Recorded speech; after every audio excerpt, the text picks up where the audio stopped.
Let's create financial success post-COVID on today's episode of the Bringing Business to Retail podcast. Welcome to the Bringing Business to Retail podcast, where I, Selena Knight, share strategies, interview retail revolutionaries, and delve into the minds of e-commerce experts to help you grow a profitable, independent retail or e-commerce business. If you're stuck in a rut, or if you feel like business is way harder than it should be, or you've overachieved all of the things that you've set out to and are wondering what to do next, or how do I even make this better? I know that you're going to love today's episode. If you're stuck in a rut, feel like business is way harder than it should be, or you've achieved all of the things that you set out to and are wondering what next, or how do I even make this better, then I know that you're going to love today's episode. Hey there, and thanks so much for joining me on this episode. I am super pumped because today we are talking all about money. And I know for a lot of people, that may be a touchy subject, but yet for other people, they're flush with cash at the moment because they're in those weird niches that just saw sales boom.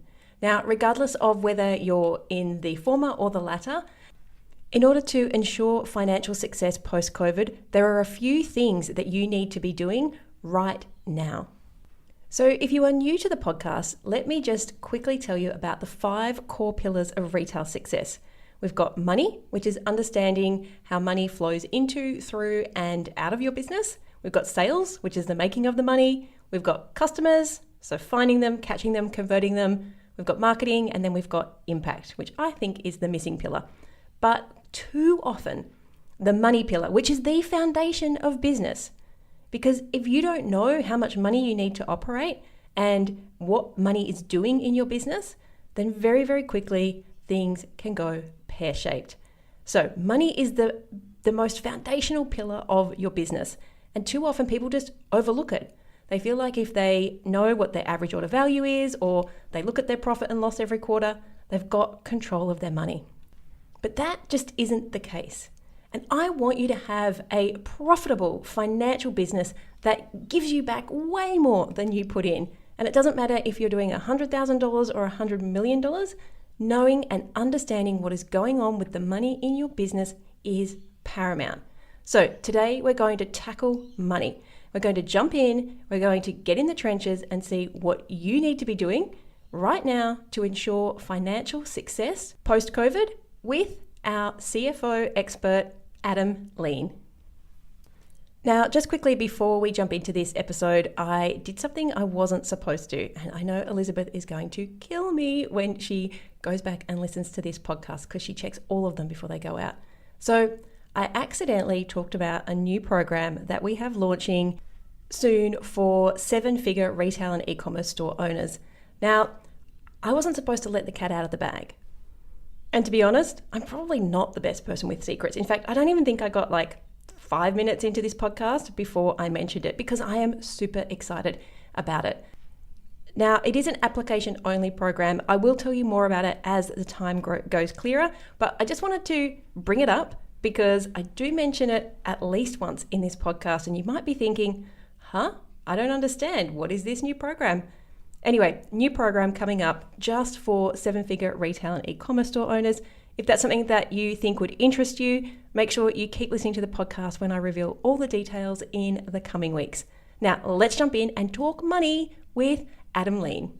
Hey there, and welcome to today's episode of the Bringing Business to Retail podcast. Today, we are getting down and dirty and talking about money because coming out of COVID, as everybody starts to reopen, there are going to be some different scenarios in different businesses. So today I've brought on one of our key experts, a resident CFO expert, Adam Lean, to talk about, regardless of where you were at in COVID, whether you had lots of sales or you had to close down, what you should be focusing on right now. So welcome back to the show, Adam. You're one of the few people who've been on the show more than once. Oh, it's an honor. Well, I'm excited to be here again. Thank you for having me. We've asked you to be one of our experts in our new Accelerate program, which, as I say that, I realize I was not even supposed to talk about, but we'll just pretend I didn't say that. But the reason for that is because you are so knowledgeable when it comes to understanding how money works in your business. And I know that you're in the trenches. You have so many retail and e-commerce clients. You can see what's happening, and you can see what you're giving them advice on what they need to be doing to leverage their businesses or to minimize any losses. So I think you're the perfect person to help us as we go into reopening post-COVID to make sure that we're being as profitable as possible. Yeah, no, that's the key. And the COVID-19 is either been a blessing for some people, but for the vast majority of business owners, it's just been an eye opener, unfortunately, and it's forced them to change the way they do business. So, yeah, it's a great time to talk about this. Okay, so let's jump into that first. Before we get into the different scenarios of where people may have been at in their business, coming into this reopening phase where stores are starting to reopen, we can start shipping again in some countries. What should people be doing to assess where their business is at when it comes to money right now? Yeah, so I mean, a lot of people want to focus on revenue, which is important, and then profit, which is also important. But the number one thing that people need to focus on a daily basis is their cash flow. And when I say cash flow, it's literally just the money flowing into the bank account minus all the money flowing out of the bank account. You want to have positive cash flow. Yes. More money flowing in than flowing out. And the number one thing to focus on a daily basis is watching that cash flow like a hawk and planning, or, plan cash is going to come in over the next, few weeks. And then also what cash you anticipate going out. A lot of people, and this is a mistake that a lot of business owners make, is they just let cash flow happen. Yes. Instead of them happening to cash flow, instead of them saying, no, I'm going to not pay you now. I'm going to pay you in 2 weeks because then I should have X amount of cash in the bank. And so that's where proper cash flow planning comes in. And I think a lot of people make this too complicated, way more complicated than it needs to be. Just get an Excel spreadsheet or a Google Sheets, and then just plot out on a daily basis for the next 2 weeks. A day, a column per day, and then literally just have 2 or 3 rows: cash you anticipate coming in the bank account, and then cash you have going out of the bank account, and then just see what it looks like and just start tracking it. And then it'll start to click when, what's happening, because people just look at their bank balance. They'll log in and look at their bank balance on their website and not know how it got there. Why their bank balance decreased 5,000 from yesterday. No idea. But this way they can start tracking it and seeing what's going on, because you can. I was going to say, I think this is so relevant regardless of what level of business you're at, because what I tend to find, this is the money pillar, how money flows in and through and out of your business. And what I find is as you get a little bit more advanced in business, so especially when you hit 7 figures and you've got a bookkeeper and an accountant, and maybe you've even got somebody who looks after your money a little bit, you tend to step away and just go, well, someone else is taking control of that. But especially right now, something as simple as just plotting it out on an Excel spreadsheet just to make sure that you've got the cash flow, because cash flow isn't revenue. Cash flow isn't profit. Cash flow is just, do I have enough money to pay what I have to pay? Right. And especially if you're a retail store where you stock inventory, you have to have cash to buy inventory, to turn that into sales and to turn that into profit and cash flow. And, there's a lot of profitable businesses out there that have no cash flow. They can't buy the inventory. I see that so often. Yeah. And then tomorrow their profit and sales and profit go down because they didn't have the inventory yesterday to buy, to sell. Yeah. And I think going into reopening, customers may expect different products. So a lot of stores will open with what they had because they haven't had any money coming in for that one group of people. But then the other group of people who have had great sales may struggle to get stock. Yeah, absolutely. I have a client that owns a large sporting goods e-commerce store, and it's or in May, their sales wise, they're at sales right now where they normally would be by November.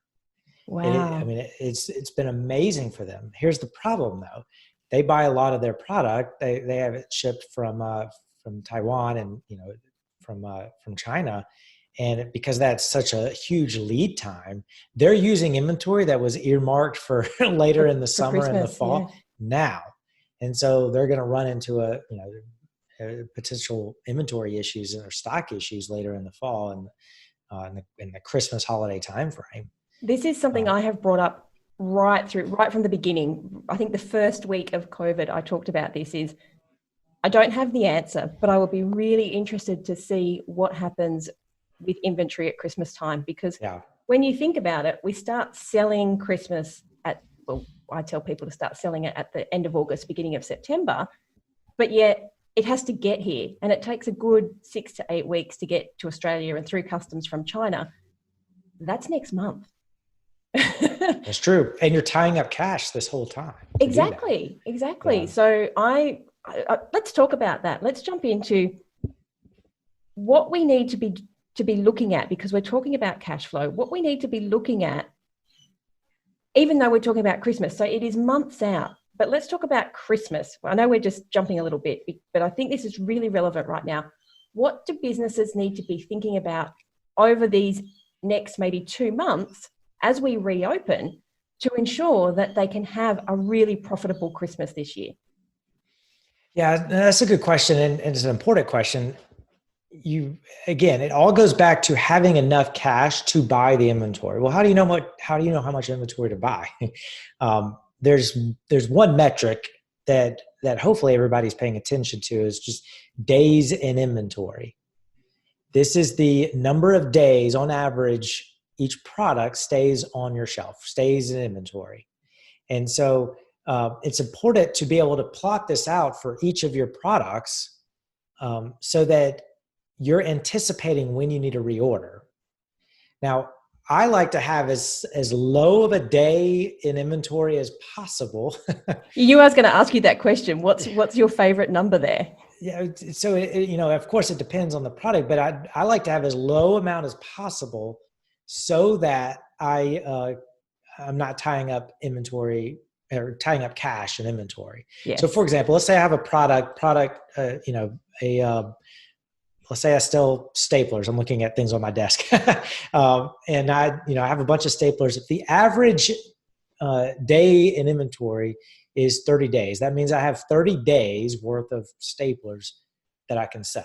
Mm-hmm. And so the nice thing about e-commerce or retail is that ideally you've been tracking your sales over the past several years. So you know how long 30 days worth of inventory will last. Essentially, you know how much you should buy and how much cash that you need to earmark to fund that inventory. And you also hopefully know how long it will take you to order that inventory from your supplier. So if you take all those things into consideration, you can then plot out when you should spend the cash. So if you know you're going to run out of inventory in 30 days and it takes a 1 week lead time to get the inventory, and maybe you want to give yourself a week buffer, that means you have 2 weeks that you need to come up with the cash to spend.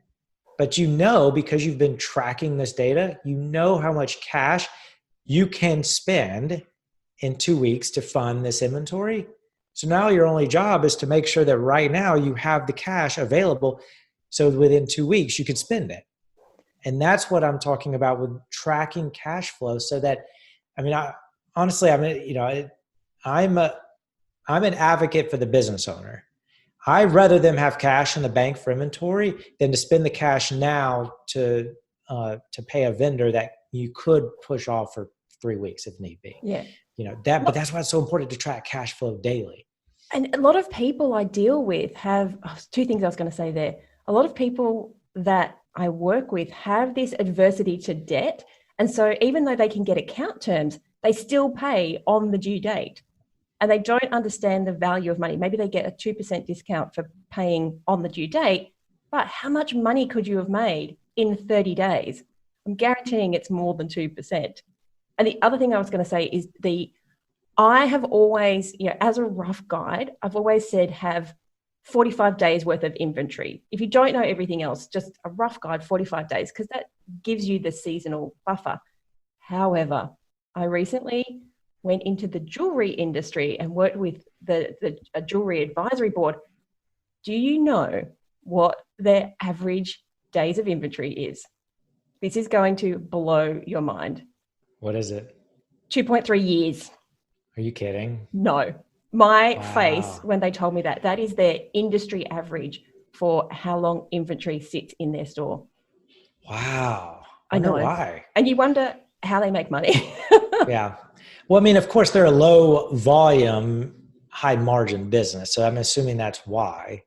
Whereas like a Walmart has less than 1 day of inventory. Really? Wow. Yeah, because they have a high volume, low margin business. So same with grocery stores.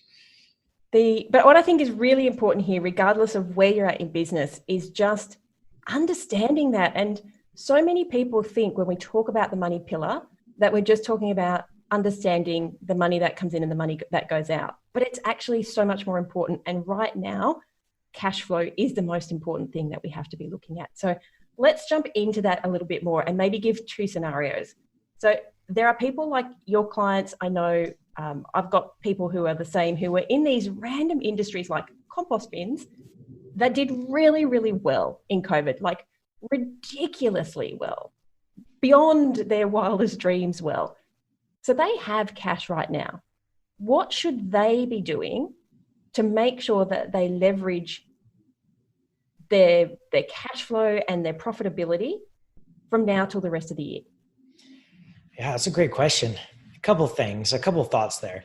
It's really tempting when you have this surge, this unnatural surge in revenue, just like we had. Like some businesses have had phenomenal sales months because everybody's at home. They're shopping online, especially for kids items. And my wife went to the store the other day to buy a puzzle because she loves puzzles.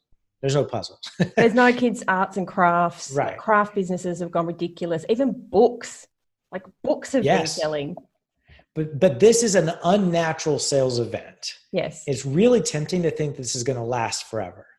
And so people will just spend money because they have it in the bank account thinking it's going to last forever. It's not. Most people are glad that this is not going to last forever. Yeah. So, I mean, the best thing to do is to conserve this cash so that you can, conserve cash as much as possible. So in other words, don't spend it on things that you probably wouldn't normally spend money on anyway. So don't expand based on this unnatural event. And then also make sure that cash is used to replenish your inventory as well.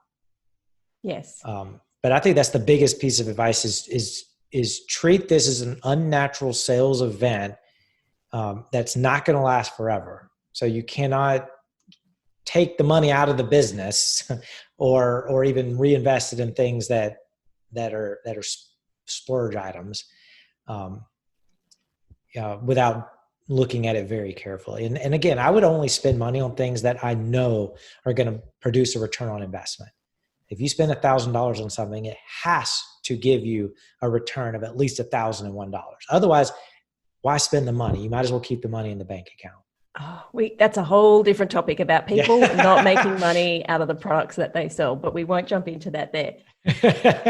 Do you tend to find that people who have a great business structure, like they're not struggling, they've got a team, they've got their shit in a pile, do you tend to find that when they have this kind of big surge of money, it burns a hole in their pocket because they're not used to it? They're used to a steady flow of, this season we go up, this season we go down, this season we go up, got to order Christmas, and then we go back down again.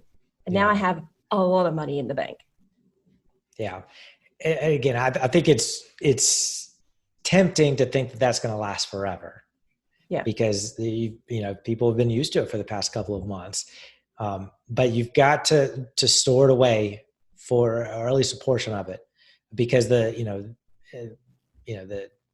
it's just prudent to save money, especially newfound money. Because a lot of businesses are finding, they have incredible profits and incredible cash flow. But unless they've had a more than 2 months track record of doing this, then it's probably not wise to bank on it. Yes. So what can we spend the money on? And can we take some of that money out again? How much can we take out? That's a really good question. It just depends on the business, but I think as long as a general rule is that anytime you take out money in the business, it needs to be able to produce a return. Unless you're taking it out for personal use, it needs to be able to produce a return. So if you're going to hire an employee or spend more money on marketing or buy new inventory or build an office, have a client that's building a new office right now, and they're an e-commerce store, it has to provide a return somehow. And so there has to be some due diligence, some thought that goes into, will this money, if I spend this money to hire this person or do this marketing campaign or buy this inventory, what is the likelihood of me getting a return on this? And I think if you at least do that process, then you're probably okay to spend the money. As long as you have that thought. Right. As long as you go through the mental exercise. That's right. The worst thing that could happen is you open your bank account online or you log into your bank's website, you see you have a ton of money and it's like, I'm going to spend it all. I'm flush with money without forecasting your cash flow, without looking at least the next few weeks where you're going to be cash flow wise. Cause this is very important. And I think one of the things that people will forget about, and I know this is not necessarily your area of expertise because you're our resident money nerd, is a lot of these companies will have had a huge influx of new customers because people are buying things they've never bought before. So one of the things that I get passionate about is really making sure that you retain those customers because you probably didn't have to spend a lot of money to get them. So let's give them a better customer lifetime value. Let's give them a shorter return before they come back and spend. And that really means in most cases of the people that I deal with is really upping the email marketing journey to make sure that you have a customer journey, to make sure that you are using your predictive analytics, to make sure that those customers aren't churning, you're getting them before they go again. Because if they bought from you once, they're probably going to buy from you again. If they bought something from you during COVID, it's highly likely that they're going to buy again. Absolutely right. And you nailed it. They're cheaper customers too. You've already spent the money to get them. If you could get them to buy again, you didn't have to spend any additional money on advertising or ad spend. But there's 5 ways to improve revenue. You and I love the 5 ways. You and I love talking about the 5 ways to make money. Yes, absolutely. And that's one of the ways is increase your retention rate. If you can get more of your past customers, like you said, that you've already spent time and energy and money getting in the first place, if you could get them to come back and buy again, that's going to improve your margins so much because you're getting sales, but you're also not having to spend the money on ad spend. Yes. So it's improving that margin, your profit margin on that sale. Yeah. So we give people permission to invest in email marketing to retain their customers. Yeah, absolutely. And that hits that test, that litmus test that we talked about earlier. As long as you are spending money on things that give you a return, then that they will. So as long as your email campaigns are actually dialed in and working, and if obviously there's ways to measure that, but as long as they're working, then that's any money you spend is going to give you a return. Yeah. So many times I see people, I was reading something on Facebook yesterday and this makes my blood boil. I know it shouldn't, but it does. And it was, I want to move away from, in this case, it was Klaviyo, which is the one that we recommend because it costs so much money. Should I go to MailChimp? And lots of people said yes. And I really tried not to say anything. And it wasn't one of my clients. I saw this in a completely different group. And I just wrote in and said, look, if your email marketing platform isn't making you at least what it costs you, you're not doing it right. And Klaviyo is specifically built for e-commerce. MailChimp is not. So, we're talking for most people under $200 a month if they've got less than 10,000 subscribers. If you can't make $200 a month off those people, then you're not doing this right. And moving to MailChimp is not going to help you. Agreed.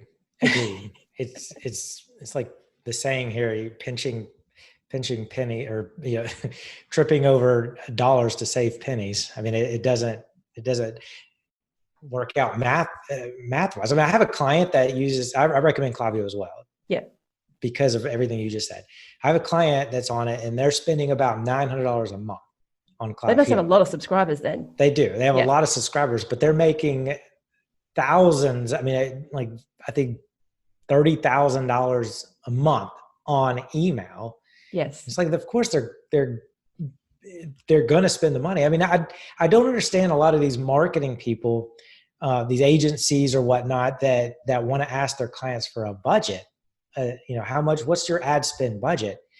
It doesn't matter. I could spend $1 million a day in ad spend as long as it's producing a return on investment. Yes. So which instead includes the agency's costs, because lots of people forget that part. That's right. Agency costs, or the email marketing, the email software, or the website hosting is the other one we see. People want free website hosting, and it's like, just pay for Shopify, people. Right. Exactly. If you're going to have, if your intent is to have a business that makes money and that you can retire with or sell it for a lot of money, it has to be a real business. I mean, you have to spend money on things. I mean, it takes money to make money. Again, you have to grow slowly. I'm not talking about going out and getting a huge loan for things, but if you're spending all your time trying to find the cheapest alternative to things, then you're spending time doing the wrong things. And that will cost you time in the end. That's what I find. Anything you get what you pay free, for. Costs you so much time. Absolutely. All right. So let's jump into the other scenario. Those poor people who, like in New Zealand, they weren't even allowed to open. They weren't allowed to ship their goods out. Even if they wanted to sell, they were very much limited to pre-orders. So other businesses chose to close. And what I'm finding is here in Australia, just from this week, we're starting to open again. And I know that some of my clients in the US are starting to open even just a couple of days or a few hours a day. For those people who have done it tough and who have had limited, sometimes no sales at all over the last couple of months, what are you recommending that they focus on right now, apart from cash flow? Because I think it's pretty clear. It doesn't matter whether you're doing 100,000 or 100 million. Cash flow is king right now. Yeah. Cash flow is definitely king. You focus on that, but at some point, if you've operated in the past somewhat successfully, then there is a demand for what you want, and that demand is going to come back. So if you're shut down now, if you can't sell now, or if you that demand is going to come back. So I think if you focus on nurturing your clients through your email list, or Facebook, even doing Facebook retargeting type campaigns, just nurturing them, so that when you can open your doors, your online doors again, then the customers will come in droves because you've been nurturing them, and then you can start to get sales back to a normal level. Yes, I have one client. Oh my goodness, she is the poster child. She refuses to not make any money. So she was going into, I talked about this on Facebook. I probably told you about this last week. She was going into her store just by, sometimes she had one of her staff there, but I think it got to the point where they weren't allowed to have staff. So it was just her, and she was holding up items in the store. It's like total TVSN.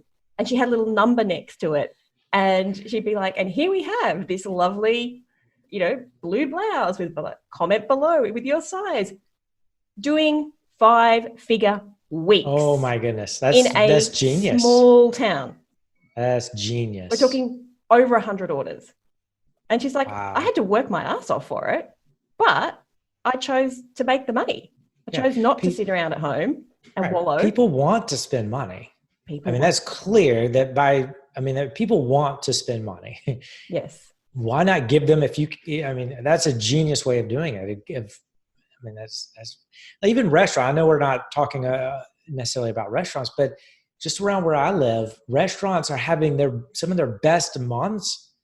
Yes. Because they've adapted to it. They've cleaned up their website, got really good at curbside orders, and they don't have to seat people and have one party sit at a table for 45 minutes. and then, only turn tables 4 times a night, they can have thousands of people come and pick up orders. And they've adapted. And I think what the person you're talking about, that's a great example of adaptation. I think so too. I think Yeah. she's just a poster child for just getting in there and getting stuff done and not taking no for an answer. And I just wanted to touch on, because it's one of our 5 ways to make more money, is when people start spending again. And I reckon that's going to happen. If it's not already happening for you now, it's going to happen in the next week or 2, is really leveraging average order value and upsell, like really making sure that you have those dialed in. If it's on your website, that you have cart upsells, if you have post-purchase upsells, if you're in store, making sure that your store associates are upselling and cross-selling and recommending other items to go with it. Because I think people are desperate, especially people, what I find, and I've talked about this before, is my next door neighbour works in the city. So we live in the suburbs. She lives in the city, and she would normally go to Pitt Street Mall, which is the big mall in the middle of Sydney where all the stores are, in her lunch hour. Hasn't been going to work for the last 2 months. Hasn't been spending money in all the stores. Has money to spend. And I know that, she said, I can't wait to get back in there and start, treating myself again. So I think people will be more inclined. And look, we know that there are people who haven't made money over this time and are really struggling, but there are also other people who haven't been affected at all. Like they work for big multinational companies, they're still getting their wages. They're generally more affluent people anyway, so they have the money to spend, and now they haven't had anything to spend it on for the last couple of months. So one of the things that I've been telling my clients is you need to be nailing the average order value. You have to get that number up. Yeah, I love it. I think that's one of the other 5 ways to increase revenue. Yeah, you're absolutely right. All right. So as we finish up, what are the cash flow? What are the top tips that you're telling your clients right now? So the people that you're working with, those retail and e-commerce brands, what are you making sure? What's their homework that you're giving them? So there's a few metrics, and I call them we call them the 7 key numbers. These are numbers that they have to pay attention to on a regular basis. Mm-hmm. And we just talked about a few of them, the average order value and the retention rate. But watching those numbers like a hawk, at least on a weekly basis, sometimes even daily, and especially with e-commerce, it's easier to do that because you can get sort of real-time reporting.